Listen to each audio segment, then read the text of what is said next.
Excuse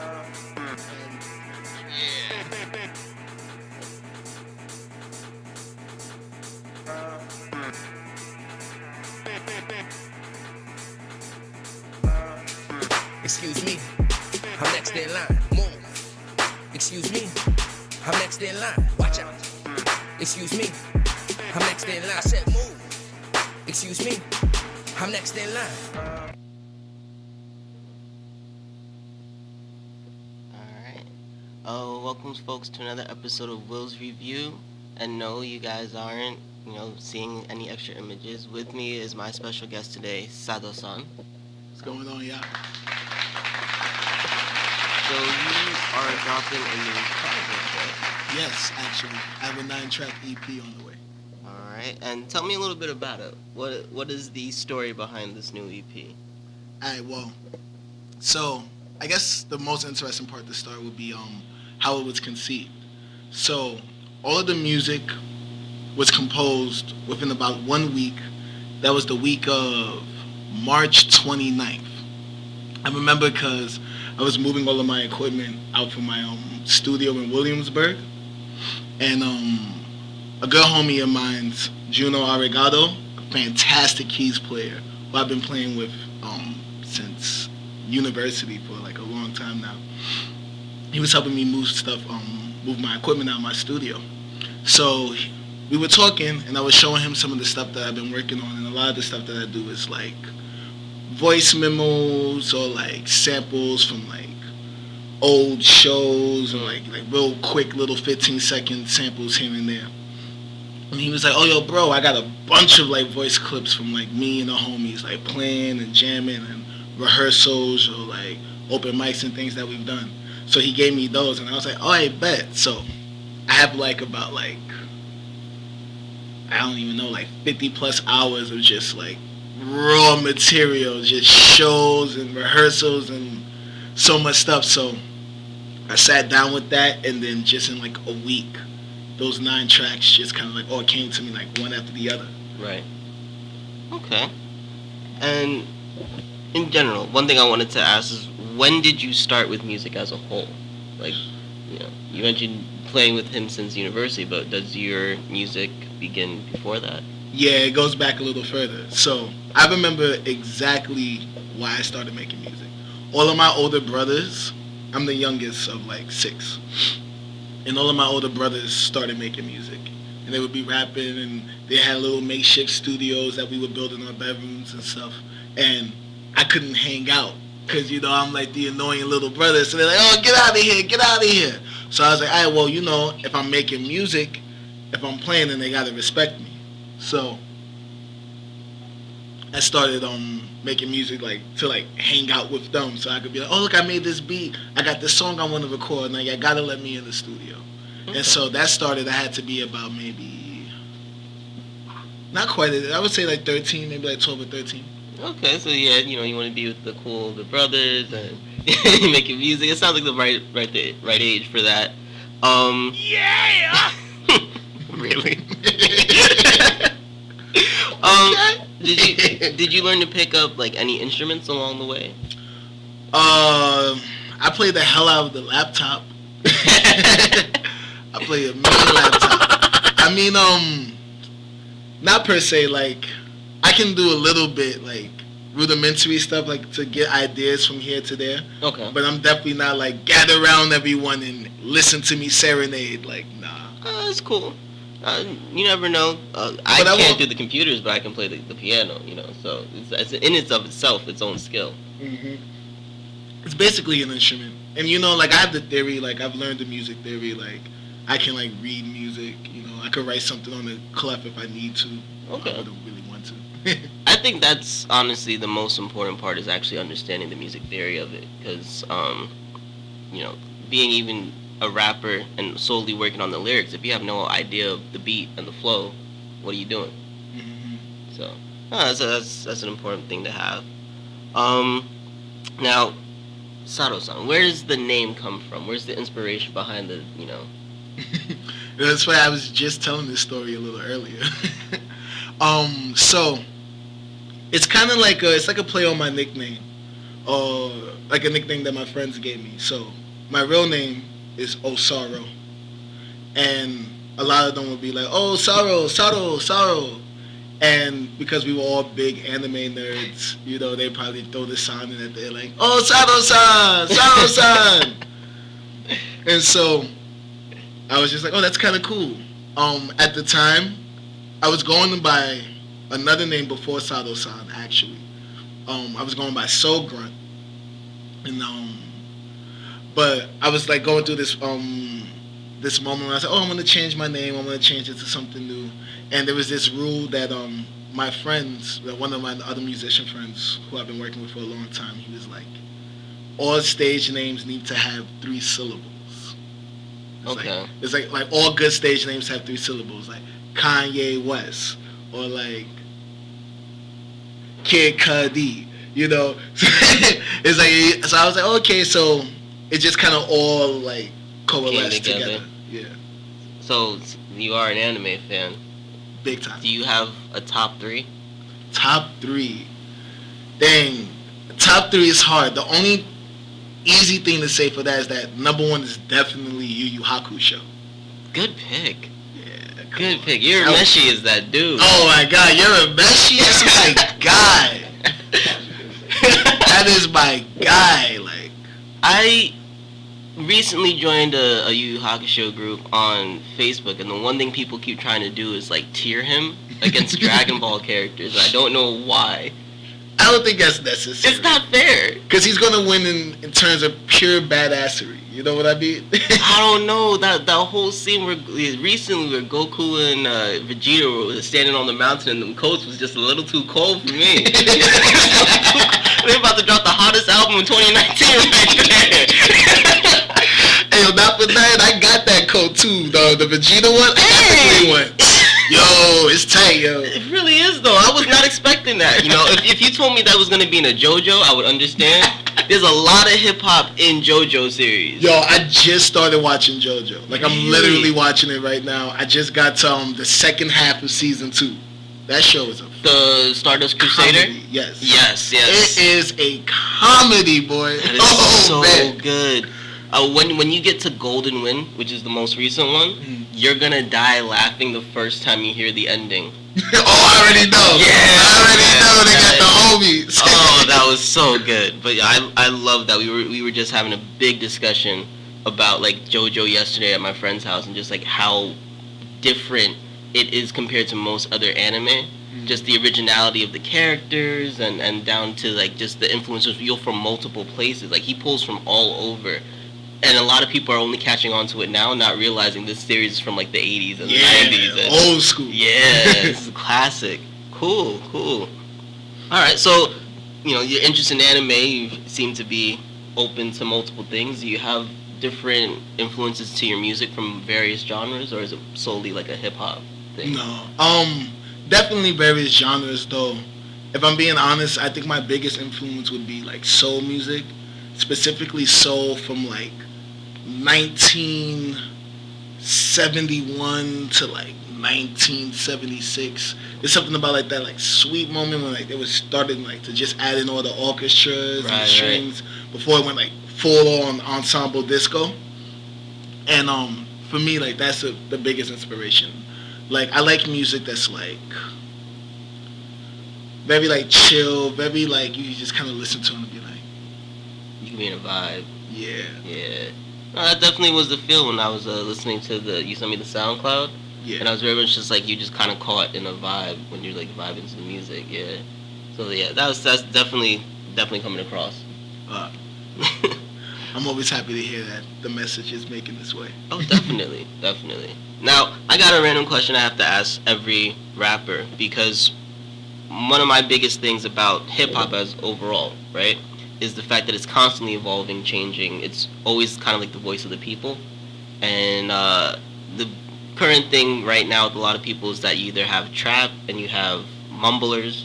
Do you consider them part of rap music, or are they own specific kind of thing? But they're definitely hip-hop. But like, where would you place them as far as, are they original, or are they, you know, the new trend of an old genre? I mean, I don't know. I guess the way I feel about it is just like, it's like you said, this is the voice of the people. It's a representation of the time. So it's like, if it's like mumble rap, whatever it is, it's what the people want. It's what the people are doing. It's reflective of how people are actually feeling right now, you know. So I don't think it's necessarily, it's like connected or like tethered to any one genre before it. It's not like, oh, you know, like it has to like follow this certain set of rules because, you know, it's trap music like from ATL, or it's like something like, oh, it's like a 3-6 Mafia kind of like Houston kind of trap, so it has to like follow this style. I think things should be allowed to just be what they are, you know. Fair enough. I always kind of felt that way about it when, you know, mumblers were trying to say they were rap. I'm like, I don't think that's fair. I mean, I think rap is something that, despite its change from, you know, like, you know, more so party music, but its origins into the gangster phase, into the getting back into the party and the dancing, right? The one thing that stayed consistent is the lyricism. You know, whether it be full-on storytelling or, you know, comedy, but if you're mumbling, we can barely understand what you're saying. Not to, you know, discredit you being an originator creating art. You know, if you go back to jazz, there's always scat, and people have always questioned what's going on there. I like that meme that it's like, oh yeah, these mumble rappers ain't saying nothing nowadays, and it'll be like 1960 jazz musicians high on heroin. Right. No idea, but it's the feel, right? So you really is doing this to the feel. How many of us listen to, you know, Japanese, Spanish, Italian, whatever, and we don't understand the saying, but it's the feel, right? But can you really qualify yourself as a mumbler, as a rapper? It's different. It's like, different, right? Accept it for what it is. You shouldn't be forcing yourself into the genre. Just accept that you're now a new part added into what is hip hop culture. Yeah, and I mean, I think that's cool. I'd try to like coin it or come up with something cooler than mumble. Yeah, I think that this should have a name, but in the meantime, you know, you work with what you got. Okay. And how would you yourself define hip hop? You know, do you define it by your composites of work, or is there, you know, something specific for you? There's a couple of things, a couple of elements that I think have to always be present. For me, for hip hop, there's always like this sense of it's something between anger and rebellion. Mm-hmm. I want to say resistance. There's always like this like feeling of resistance, that there's something that you know is like not right, that's not sitting well with you, and you have to address it and you have to, you know, confront it. I think hip hop always has that, and I think it's the drums. It has to like the percussion. It has to like, when you hear it, it has to make you want to go like. I feel you on that. You know, I feel you on that. Certain things make you do certain things. Like, you know, if I listen to like a reggae song, that's gonna make me want to go like, you know, you know. So like, I feel like hip hop, it makes you go like this, you know, and even like the stank face, you make the stank face like this when you hear a hard beat. Yeah, right. You make it when you hear like a dope lyric, but you hear it when you hear that lyric because that lyric, it hits. You know, and it's stirring up like that count, that in between rebellion and anger. It's stirring up that. Yeah, you know what? These mothers. You know, so. I feel that. No, I'm actually really happy you mentioned that whole resistance thing. You know, hip hop around the world isn't exactly at the same point we are now. Some of it still has that kind of like 90s feel, you know, late 80s feel. And in some countries, they're even trying to like ban it. Like France is literally like going after anybody who's a rapper and has something to say against the government and arresting them right now. And we're talking in 2019, 2020. Like, this is crazy to me. Yeah, man. That's what the hip hop is for, is to give voices to those people. Right. I mean, the origins of hip hop more so were about the expression, right? A chance to kind of just show where you're from. It wasn't always necessarily resistance in the start. And, you know, you have the scratchers, you have the break dancers, you have the first MCs, you know, trying to give that party. But that was really about just kind of getting out that frustration in its own sense. You know, your daily life in the morning is so stressful, and you're trying to survive in some of the worst places. You need to release. I would even argue that like that was resistance in its own way, and like it's not like a militant resistance. Right. It's not like fight the man down with the power, but it's kind of like, you know, in the sense of like things are so like you're so sad that you'll laugh when you cry because it's just like you have to do something to not be broken down. Right. And to not be broken down, like, yeah, you can fight. You can also just like enjoy what you have at the moment. Enjoy the fact that, you know, we're all here. We can all play this drum and start dancing and singing, and we'll have a good time. And like that is a form of resistance. Oh, like, for sure. too. I mean, we gotta look back at our history. It's spiritual, right? It's our way of getting through those real rough times. We always find a way to tell our story through song, one way or another. We always find a way to express ourselves through the music. It's what gives us hope as a people, I feel. Honestly. Big, Yeah, baby. big fact. Now, one thing that happened just recently, and I want to see if you have an opinion on this. Did you hear about Doja Cat? The last thing I heard was that people are mad because she said she was going to do something that she's not doing no more. So no. So What else happened after? I think that is exactly why people started really looking into her. That's awesome. So originally Doja Cat was saying that she would flash the world if they got her song to number 1 on Billboard, right? Mhm. She gets to number 1 on Billboard and like completely trolls the entire internet like it's not happening. Pissed her with that. I know I said, but I ain't doing that. I'm not doing it. I'm sorry. So after this, within a week's time, right? I'm just hearing, you know, about this, and as soon as I'm catching on to that story, now we're finding out supposedly that she's a racist against her own people. Oh, you know what? Yeah, I think I did research about that. Right? Before that. But so I heard about this a couple days ago, and I was just like, okay, this is ridiculous. She made some comment, and of course, this comment comes around the same time that Lana Del Rey is accused of saying that, you know, she's hating on nothing but black women artists. So I'm just like, okay, so this is just now everybody's looking for something to get on. Whenever one person messes up, everyone falls under the domino, right? But I recently, just literally last night, there was a posting about from her Twitter feeds showing her talking to alt-right white guys in these chat rooms that she's disclosed about in earlier interviews. I'm just like, wow, these people really digging. Like, she wouldn't show her boobs, and now they're trying to cancel her. What is this? I'm 2 weeks ago, I swear to you, everybody was dancing to Doja Cat's music. 2 weeks. What do you think of like this whole like cancel culture and all that? That's been, you know, we have artists that we love. I'm hearing that there's people upset at Robert Downey Jr. now about Tropic Thunder. From what was that, 2009? Yeah. 2000, like, and all of us are. I'm like, this is just Karen who started this movement. It's not even black people. I mean, I think cancel culture, the whole idea is like, it's, I want to say silly. It's just like anything that involves like this kind of herd group mentality where like everybody bands together against one person, I think should always be like, you know, always should be something we should be cautious of like employing or Right. trying to be a part of, or being like, yeah, I'm with that.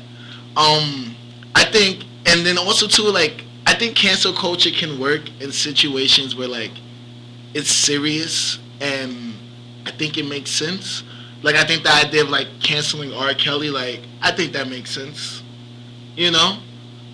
But then there's like certain things where like what are we even talking about right now? Because Doja Cat didn't want to do, I don't know why she said that. I don't know why we care about it. I don't know who was really expecting it. Like, oh yeah, and then when it didn't happen, now they're so outraged that they want retribution. Like, But and that's like a lot of like with this it's just, it's a lot of like, a lot of times it's like used for nonsense. that's yeah, I think that hurts it. I think that hurts it for sure. I mean, you know, you talk about canceling someone like Louis C.K. and you're like, okay, I get it, right? Like, he definitely did something he shouldn't have done. And then, you know, there's the whole argument back and forth. You know, you canceling R. Kelly, I get it. I totally get it. And you have all these people who come up and come front. But, I mean, you know, she didn't show her boobs, so now you look to take it back. What are we talking about? At the same time, someone was just like, well, you know, do you think Miley Cyrus would have actually shown her boobs? I'm like, you know what? You make a good point. She might have kept that promise. She was going through a crazy phase at one point. Miley Cyrus would have did it without having to make a promise though. So like we're talking about That's different true too. things. That's true too. We're talking about totally different. Didn't she? She might have done a photo shoot or something like Yeah, that. right. Did she do a topless? I don't know. Nah, I don't. Nah. If I think I would it have was like one of those she like covered up kind of things, but Yeah. But I'm just saying. Oh, Doja Cat did the same thing. She did something like that, but it wasn't straight on. She straight up told the internet on like Instagram or something. She was like, "I'm going to show you these." Like at that point, it's just like, This all right. nigga fell for it though. Like, I think the worst part is that the song itself that made it as number one should have just made it on number one on merit. Like it's a really catchy tune. It's a really good groove. You know, I at the risk of sounding like a villain, I don't know what song it is. What song is it? I honestly haven't heard the Doja Cat song since Moo? Cow. Yeah. I could not sing you one hook. I don't even know the name of the song. I keep just hearing the tune all over, and it's like this funk groove. Like it's like a throwback to the '70s, and Nicki Minaj is on it. I've never seen the name of the song. I've only heard it We would played. have to play that at the whip or something later. I don't know about that one. I'm telling you, it actually is a really catchy throwback sound. When I heard it, I was like, okay, but then again, maybe I heard it and I just thought it was an old song. I'm just a sucker for funk, to be honest. Anything with a good funk groove, I'm kind of like, okay, a good bass line, some good drums. Oh, Say So, there we go. That's the name. Thank you. I never knew the I ain't got name. nothing to say. And then, of course, there's the other big story in rap right now is the 6ix9ine thing. Yeah, do you have a take on that? I don't understand what's going on. I don't know when we got into this alternate reality that we're living in, where everything, I'm getting old.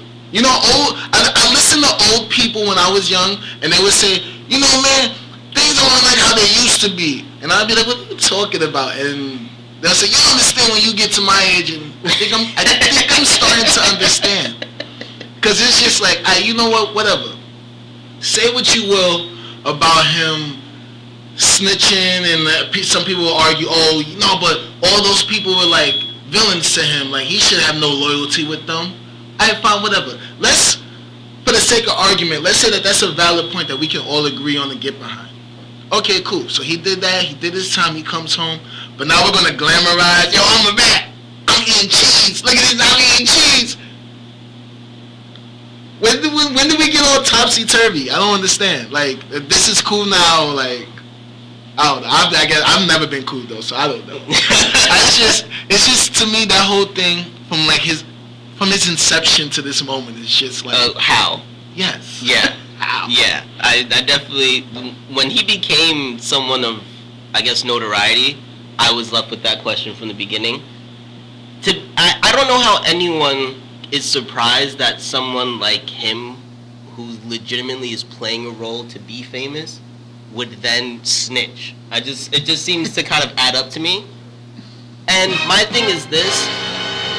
He made like an Instagram video or something where he legit was just like, I understand why everyone doesn't like me, and I admit, you know, like, snitching isn't the way to go, but I'm okay with calling myself a rat because it was the people who were never loyal to me.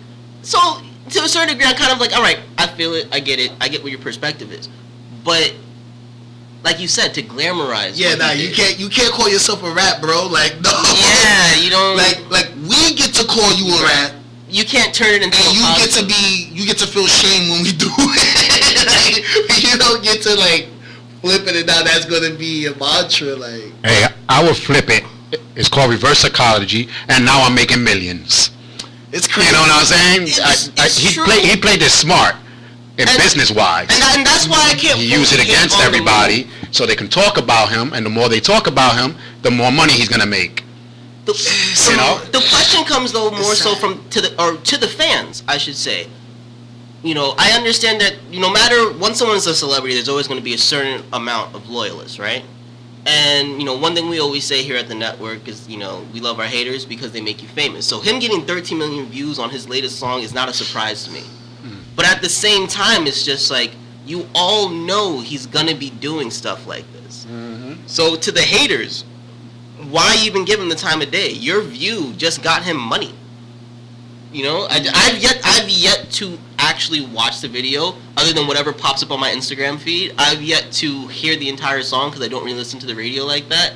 Yeah, I've heard little bits and pieces. I mean, you can't, with the internet, you can't avoid things completely. And frankly, whatever viewership I have, I legitimately, like, I'm in, what I do is media, so I have to be aware of these things. You know, you know, I can be scrolling through and a news station is playing, oh, now he just released from jail, he's whatever. I'm like, really? You guys too? It just... Really, right? No, actually, let's hold up. Let's talk about that for a second. Because I ain't never seen no rapper, good, bad, actual criminal, fake criminal, get as much media coverage as this man. It's true. This man was on the news, just like, 6ix9ine's Gummo video has 13 million views. Like, that was legitimately on the news, like, when he was first coming out. It's like, God. To me, that shows me, like, the power, like, the machines that operate behind the scenes, you know, and it's scary. To be fair, though, in a sense, something like that can be a positive for the culture. I mean, think about where hip-hop started, and the fact that big news in hip-hop is now big news, period, can be a positive. It's just that we got to change what it is that becomes big news. It can be, but... And see, now it kind of goes back a little bit to, like, the exceptions of hip-hop and, like, that resistance, and now I'm going to get a little more militant. But it's kind of like, can it be? Because, like, if we're thinking about it in terms of, like, hip-hop being something for us that, like, is a representation of our voice, when you have things where, like, once it gets to the news, once it's playing on Channel 5, 10 o'clock news, it's going through different hands. It's going through different mediums and gatekeepers and people saying, like, yeah, this is what we're going to show and this is what we're not going to show. So, like, is it, like, I guess the question I want to ask is, like, is it maybe just, like, impossible for those two things to be reconciled? So for, like, hip-hop to, like, fully be a part of, like, this mainstream American culture while still holding on to its integrity? I think that's the beauty of what hip-hop is, right? Just even once you really get to the 90s, and it's gotten to the point where now hip-hop's become multiple things because of the sound of the South, the sound of the West, the sound of the East, even the back and forth war that got so big that made news, right? The 90s changed what hip-hop truly was, because it was no longer just like this independent niche thing for a community. It turned into a statement of a people. And it turned into such a big statement that now it grew to the point on a global level, everyone's trying to make it their voice. There's a reason why in 2020 they're trying to oppress it in France. There's a reason why in the Philippines they're making music videos about, like, literally trying, like, we need to kill the president. That sort of thing. Like, it's become more than just the voice for just our people. It's the voice for everyone who feels that there needs to be something said. You know, whether or not it's to just express, you know, the frustration, like, you know, to get by we need to do what we do. You know, you have the trap music, you have the people who are still trying to do, like, you know, conscious rap, you have the people who are just making party music. It's been multifaceted since the mid-90s. And to some degree, I think that's a good thing, because now there's kind of that acceptance of it. Like, you realize the new global standard of cool is always whatever is black. No, absolutely. Right? And not to say that it hasn't been like that, but we're talking about in an age of multimedia and everyone having whatever's cool with us is what's cool around the world. In a sense, it's a very empowering thing in that nature, and the fact that we have that influence over. It's just, to some degree, I question how well we use it. You know, and it's okay to represent every voice, but what do we want our message to be in the meantime? You know. On that note, we're gonna go to our first commercial break, and you will be hearing a track from Sato Savage.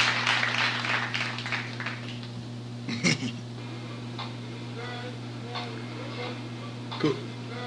We're off? Yeah, we're off. Alright, cool. Alright, yeah, it was nice.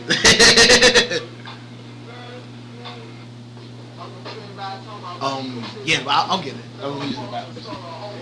You want water? Let me show you where that is. Most folks don't feel safe without the chrome domes filled with ill will. I hope they don't spill to the streets. I measure my safe space by the feet. privy to the blight, taking flights out that life.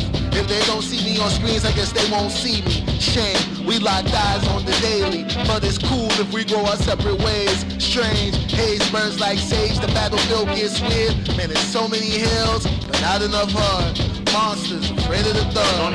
Give a hearty laugh when you hear one bark hard. The parallel fifths are like the lives we live to. Abandon the chorus that tells us we can't. This funk keep you alive, I'm Donatello with that hole and such. Springing off the tops that I've been flowing like that homeless stuff. Monster shadow of a man that I ain't never met. Stretching over times that I'm just hoping sun is set. I've been writing songs with the best, blessed in any context. Trying to cash out all these checks, live like it's a contest. My monster in my mind's eye, evasive like that Loch Ness. I ain't get no sleep, I fear the first fear of the conquest. Conquistadors moving forward toward my moral compass. Here in the mirror, cause the men in their appears seek an end that ain't so clear. Seek to try to stop what I accomplish. This life stuff gets too complex.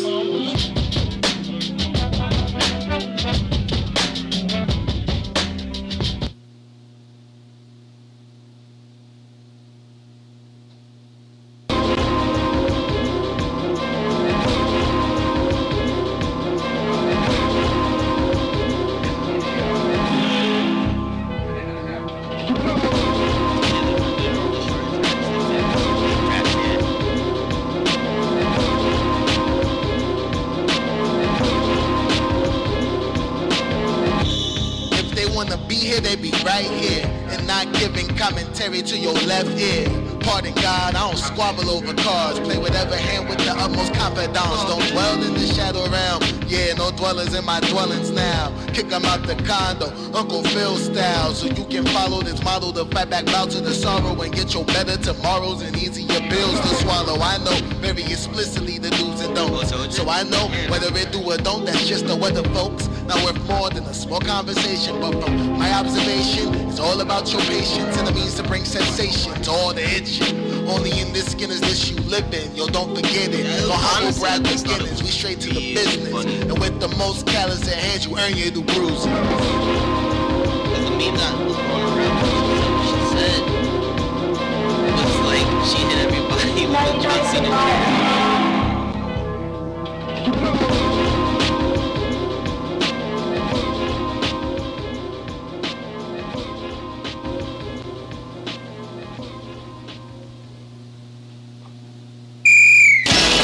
I would start worrying because the Tasmanian devil is back.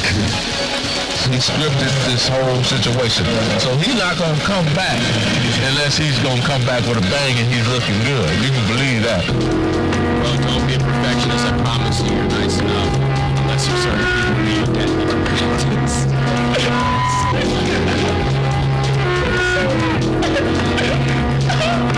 That's cool. We gonna take that all out.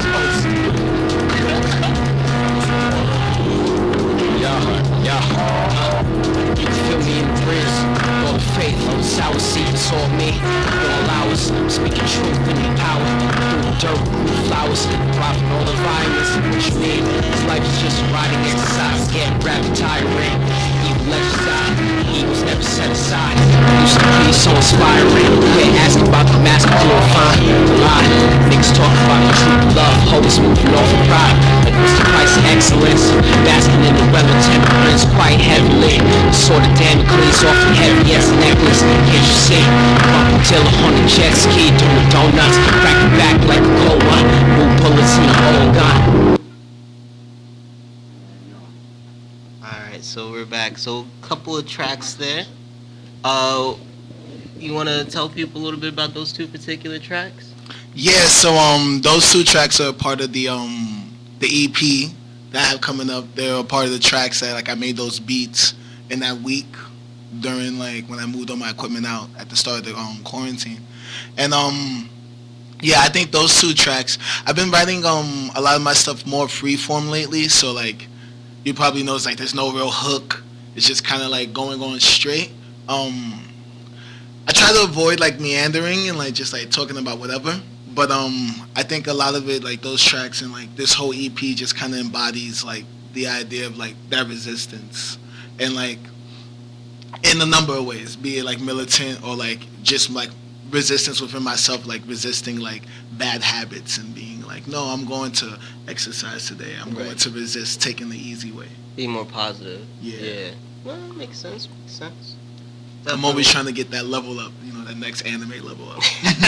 Oh, you going Super Saiyan God? Yeah, I'm trying. But definitely like what we were talking about earlier. You feel that kind of like that vibe, that groove, the kind of that hip hop bop. Yeah. That's the point. All right, so a couple things in the news I wanted to get to. So, one, Joe Biden was calling out black people the other day if they weren't calling for Joe Biden. What is this topsy-turvy landscape that we live in? Now, in all fairness, I would normally be the first one to be like, yeah, who's this old white guy telling me about my blackness? But when you think about it in a certain sense, it's like, it's either me or Trump. So are you really black if you're going for Trump? You can't say it. I mean, like, when you break it down, I'm kind of like, because then your only two options other than Joe Biden is to completely avoid this, right? To like make sure your voice is not heard at all, or to vote for Trump. I mean, unless we all can somehow, through the internet, because we almost stormed Area 51, right? Come up with a viable another candidate to just write in. No. It's him or Trump. You're right. It's him or Trump. It sucks, but it's him or Trump. Okay, Joe Biden is wilding for respect right now, okay? He been hanging out with too many of his black friends. He's getting real comfortable, and they need to check him. Facts. Because he coming around saying things that it's only cool for him to say around them. He can't say it around us. I think that's the general white rule that they need to understand, is that there may be like 3 black people who allow you to say crazy stuff, and those are the same 3 black people you say the crazy stuff around, period. You know what I'm saying? I understood what he was trying to say. He just said it wrong. Yeah, no. Yeah, you know what I'm saying? I think that's the beauty of Joe Biden, though, is that like he's always said all the stuff that you've seen on Obama's face, but he just had too much class to actually let out his mouth. Right? It's what makes him the perfect candidate to fight Trump, because you just need someone just as like retardedly bummed. But yeah, I watched the video. Like, I think what hurt him so much with like everyone is just how emotionally he said it. Like, he was mad. Like, he was mad at the fact that we even have to fathom Trump as an option. So I should just have the black vote based off the fact that I'm going against Trump. What's wrong with you? So what he said to us, what kind of crazy topsy-turvy world we live in?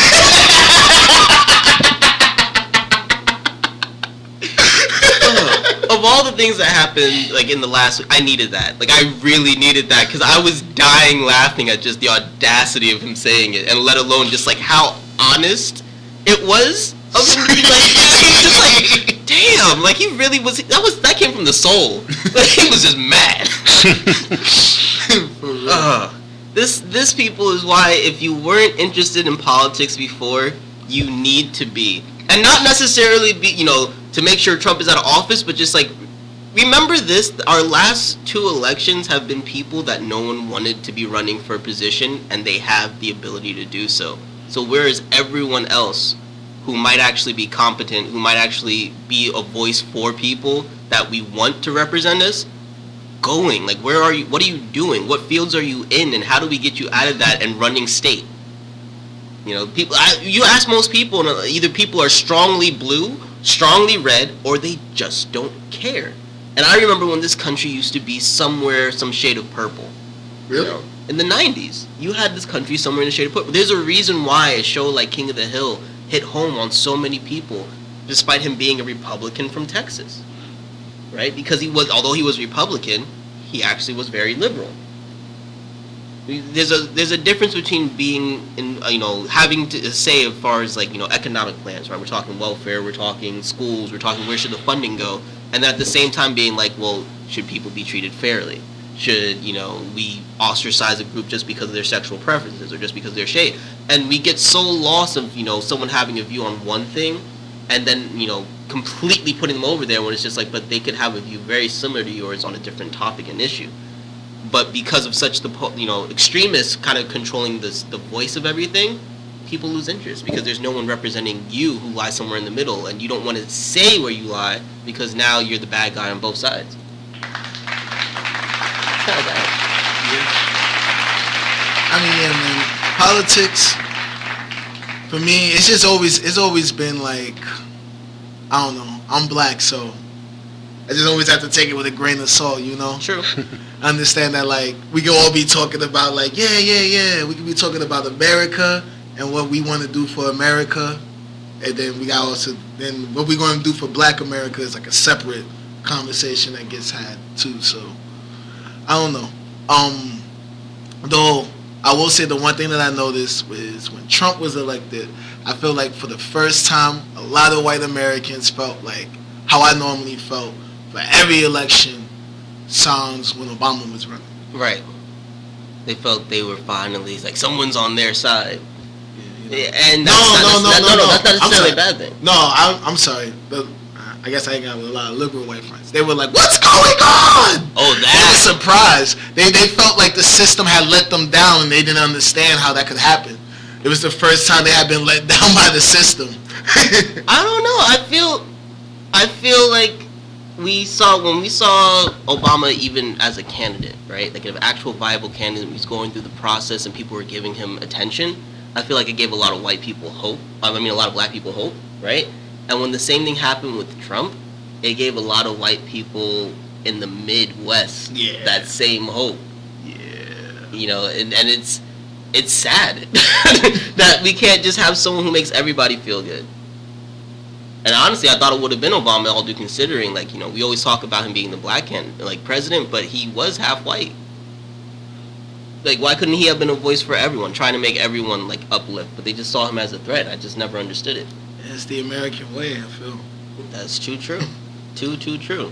Now, one thing that's going on right now that I'm loving on the internet is every Karen everywhere is pissed off about wearing a mask. So we have videos of them, like, spitting on people and fighting with groceries. Like, I love the fact that you have the people just, like, go get me a manager, and the manager's just like, go get out of my store.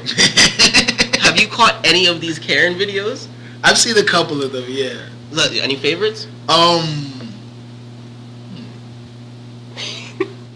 It's been probably the biggest media. I can't think off the top of my head. Which one's your favorite? There was literally one at some grocery store in the middle of Arkansas who walks up, the guy refuses to let her in with the cart, asks for the manager comes, and she complains because the sign outside says that she can't go in and that they'll, you know, go and shop for her if she does not have a mask and does not want to put one on. She just has to be willing to give them the credit card to swipe. And it's all laid out on something outside of the building before she even went in or tried to go in, and was very upset that the manager was actually upholding the sign that's outside of the store. So are you holding me to a standard? Pretty much.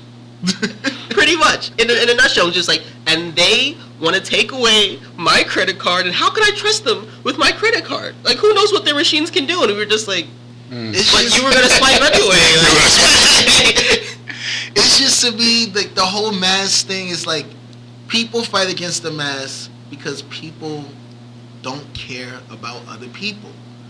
Because if people had to wear this mask, if we all died, if we went outside without a mask, people would be killing each other in the street for a mask. That's true.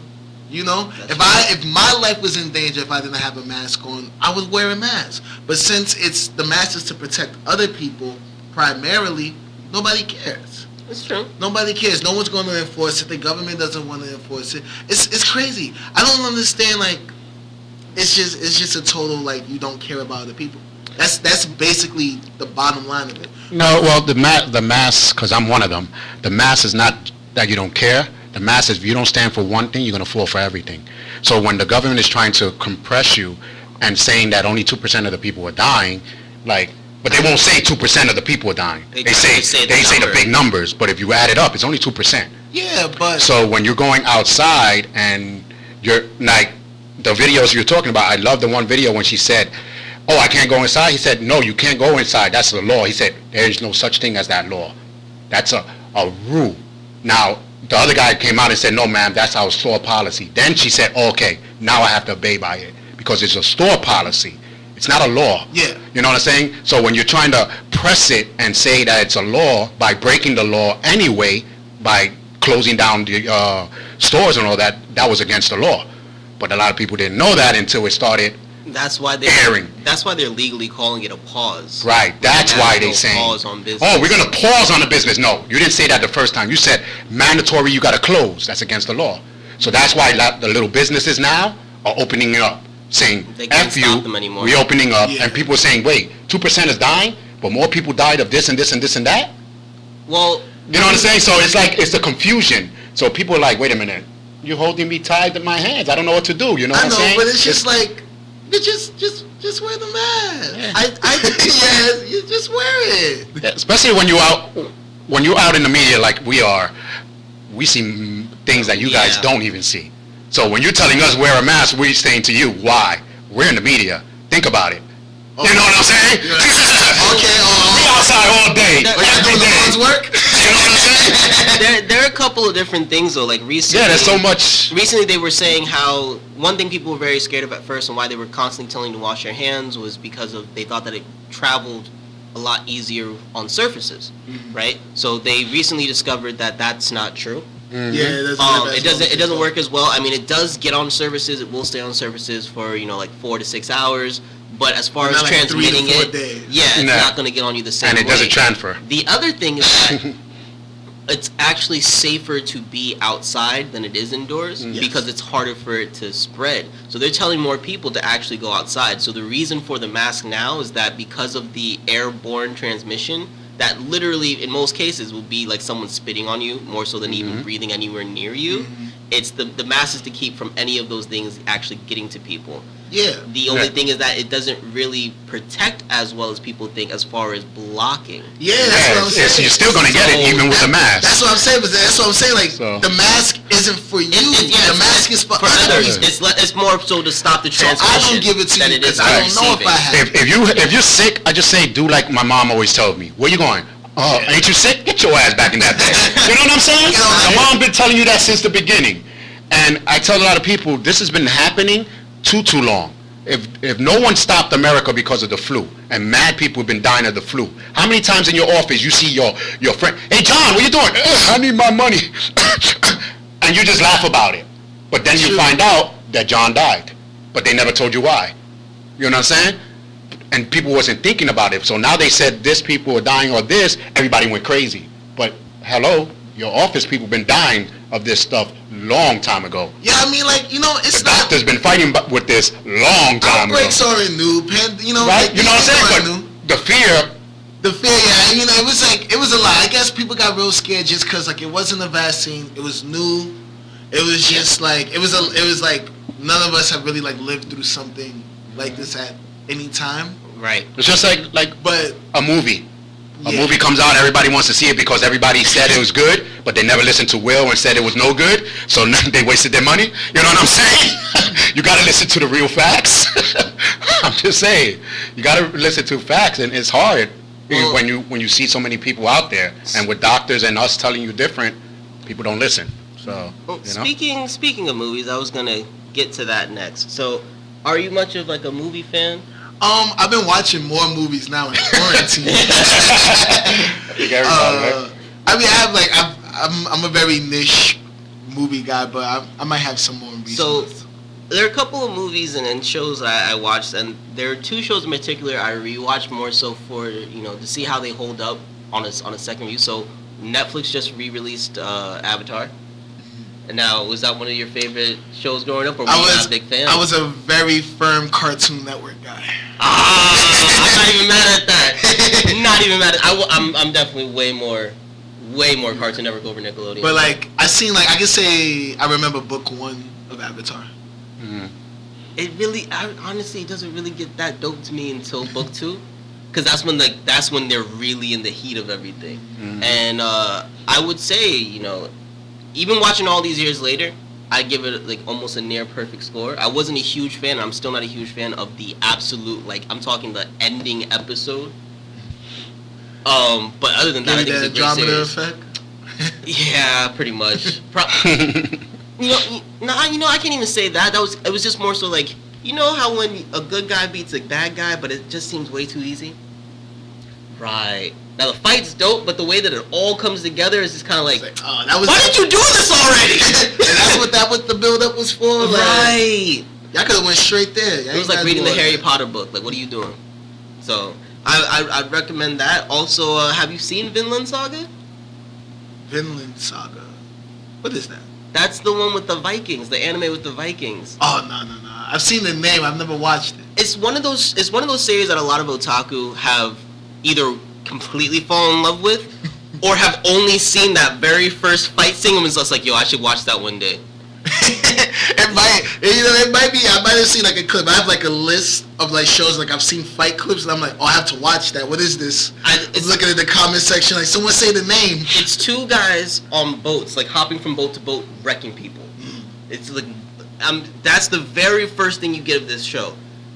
One reason I found a lot of people gave up on the series is that it literally starts off with all of that hype, and then there's nothing really crazy for another 2 or 3 episodes. So everybody's just like, damn, and it's just gonna be some talking? Like, no, this series, all in all, is one of the best shows that came out of like 2019, and it's real new. It's real new as far as anime. I think it's maybe 4 or 5 years old as a manga, and it is really good. It's really intricate. They really get into the history of, like, you know, the Viking, the Danish, the Brits, the Welsh, kind of to tell that story. But the animation is amazing. The character development is really good. And the best part about it is that this is really more so a setup season. Like, it's all just to kind of set you up for the real story, and it's already this good. So I would, if you have your list, put this one on your list for sure. Gotcha. Now, on the same animated front, they also released the last season of the remake of the show She-Ra on Netflix. And this is one of the shows, like I've said it before, I absolutely hated the original She-Ra. It was just... Wait, She-Ra like He-Man? His cousin. That way, if anything funny, you thought anything was funny, it's okay by Louisiana law. But no, like, it was such a bad original show for me because it felt like they were forcing, like, He-Man's for boys and She-Ra's for girls, and so like there was nothing for a guy to get into it. This new Netflix version, all the way from season 1 to season 5, is just a really good, enjoyable watch for anyone who's a fan of cartoons. When they have time to do 5 seasons? Man, this been going on for years. You've been sleeping on it. You've been in that booth doing your music thing. You just 5 seasons. I mean, it's really good because now, like, there's actually action. There's an actual story for her, why she's relevant, why she's doing what she's doing. It's not just randomly, I found the magical sword. There's actually something going on, and everybody has a story to play. There's love interest and people dying, and it's like what they did with Voltron for the Netflix series. I didn't know She-Ra could get that deep. She-Ra got really deep. It was good. I was quite good. surprised. It was good. We also have a couple of the Tubi series, so some series for people who want to watch, like the B movies, because I love a good B movie. Oh, I do. I watched one that's called Alien Predator, which was a really bad remake of Alien versus Predator. Instead of being 2 separate things, it's actually an alien robot hunting down military people.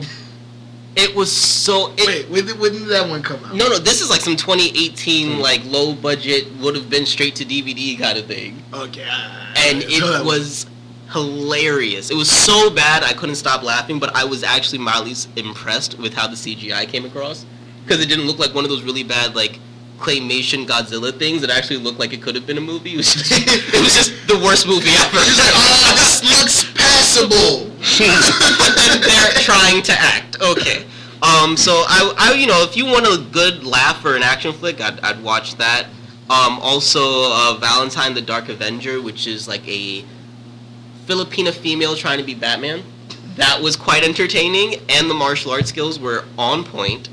And Avengers Grimm Timeline, which is the all the Grimm fairy tales meet of really bad versions of Avengers Endgame. And this too left me rolling. What is this, a YouTube series? No, so there's that. Someone made this. Someone produced that as a film. It's actually like the third, I think, in the Avengers Grimm line, and it's all these really low budget, like, for fun kind of things. Like, it definitely started off with a bunch of friends like, we should make a movie. And it came about and brought like these niche like sci-fi films, or like, you know, those sci-fi movies that play at 2 a.m. And you're just like, what the hell is this? That is exactly what this is, and all of it is on this Tubi app. So I watch all these really bad and like low budget films on Tubi when I need like a really good laugh after a stressful day from work. So definitely something to watch. The one thing you should skip that's getting a lot of buzz though is the Patton Oswalt stand-up that's just hit on Netflix.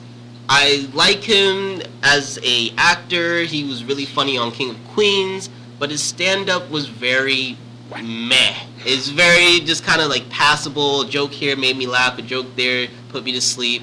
And what made it even worse was that there's a follow-up from one of his favorite comedians, and I'm just left after watching it going, why? This guy just literally goes on these. You watched the whole thing? I watched the whole. I have to. We didn't make it 15 minutes in. I watched the whole stand-up, and then there's an episode 2, which is one of his favorite stand-ups. This guy who was like some drug addict in the 80s trying to make a comeback, and it seemed like he was still strung out on coke. He was just like, for the entire like 30-minute set, and I'm just like, when the audience laughed, I'm just left going, why? So, what is this topsy-turvy? Exactly, you can totally skip that. So that has been this episode of Will's Review. Sato-san, I want to thank you for coming on there. Much respect, man. All right, and before we go, just want to, well wishes, and I'm sorry for your loss to the family of Shad Gaspar, one of the wrestlers from the Tag Team Crime Time that was very popular back in the Ruthless Aggression era of WWE. So, sorry for your loss, and I hopefully, I'm glad your son survived, and you guys can move on from this in time. All right, I'll catch you guys next time.